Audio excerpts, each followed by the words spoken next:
जीतने के लिए कुछ लोग तलवार और बंदूक लेकर जाते हैं, कुछ लोग चेकबुक और कैश लेकर जाते हैं। भावनाओं के लेवल पर अगर आप ऐसी कोशिश करें तो हम इसे लव अफेयर कहते हैं। प्रेम कोई रिश्ता नहीं है, एक रिश्ता एक अलग चीज है। अगर आप इच्छुक हैं तो आप प्रेम बन सकते हैं। आप अपनी भावनाओं को एक बहुत ही मीठी जगह बना सकते हैं।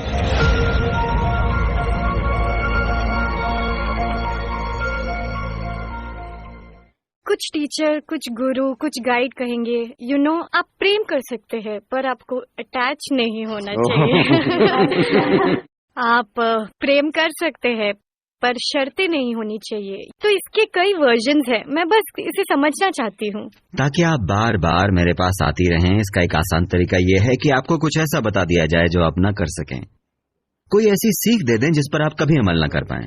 आपको प्रेम करना चाहिए पर जुड़ाव नहीं होना चाहिए। अब आपको मशवरे के लिए मेरे पास आते रहना पड़ेगा हमेशा। मैं कहता हूँ खुद को अपने लव अफेयर में झोंक दीजिए और इसमें मर मिटिए, कुछ न कुछ तो होगा। अगर आप प्रक्रिया में मर मिटने को तैयार हैं तो कुछ अच्छा होगा। कोई एक चीज नहीं, चाहे आपका काम हो, आपका जीवन हो, प्रेम हो या कुछ भी हो।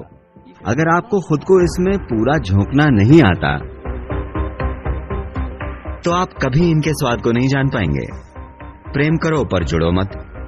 तब आप प्रेम करना ही क्यों चाहते हैं?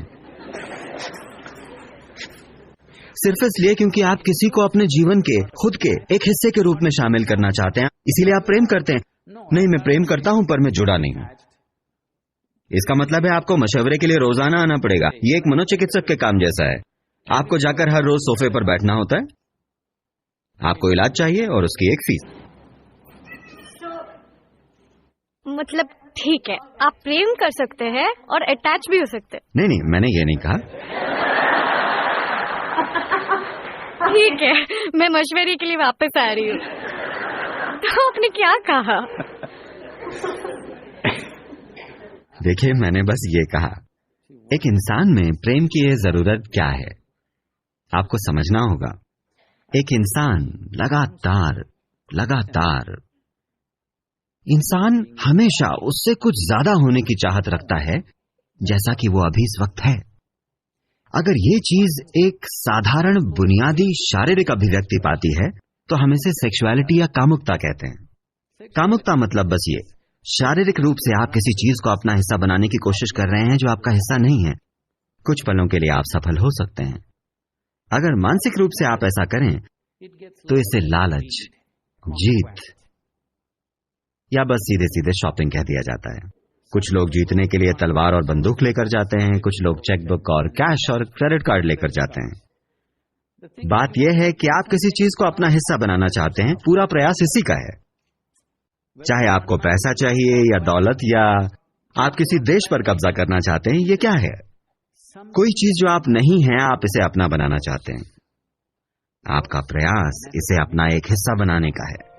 अगर ये भावनाओं के स्तर पर होता है, अगर आप ऐसा भावनाओं के स्तर पर करते हैं तो हम इसे लव अफेयर कहते हैं। आप किसी दूसरे को जो आपका एक हिस्सा नहीं है, उसे अपना एक हिस्सा बनाने की कोशिश कर रहे हैं। ये एक लव अफेयर है। अगर आप इसे जागरूकता से करते हैं तो हम इसे योग कहते हैं। योग का मतलब है मिलन। तो ये सब प्रयास ठीक है, हर चीज की अपनी सुंदरता है पर इनकी अपनी सीमाएं होती हैं। जब आप बाकी सभी तरीकों की हदों को समझ लेते हैं तो इसमें कुछ गलत या सही नहीं है। बस इतना है कि ये कुछ समय के लिए ही काम करेगा, हमेशा के लिए नहीं।